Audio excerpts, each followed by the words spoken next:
In this guide, I'm going to show you how you can use the Abyss Edge here in Sailor Peace on Roblox. Before we do get into this guide, make sure to like the video and subscribe to the channel with all notifications on. It really does help the channel and it lets us know that you want more content like this. We'd greatly appreciate it. And if at any point throughout this guide you did have any questions, just ask them down in the comment section below and we can help you out further. I'm going to be doing my best to reply to every single comment down there.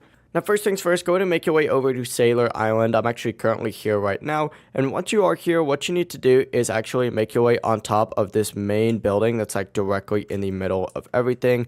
If you just go ahead and jump up there, you'll be able to make it up on top. But what you're looking for on here is going to be the solo hunter trainer on here. Go ahead and talk to him. You do need to go ahead and complete a bunch of quests like defeating 750 NPCs, dealing 100 million damage, defeating 10 players, and defeating the solo hunter boss 15 times.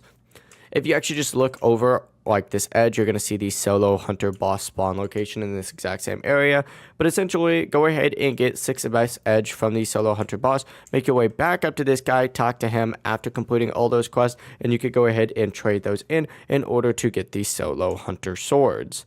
That's going to be the full process right here. If you guys have any questions, ask them down in the comment section below and we can help you out further. I'm going to be doing my best to reply to every single comment down there. Before you do leave this guide though, make sure to like the video and subscribe to the channel with all notifications on. It really does help us out and it lets us know that you want more content like this. We'd greatly appreciate it. Have a great rest of your day though. Peace.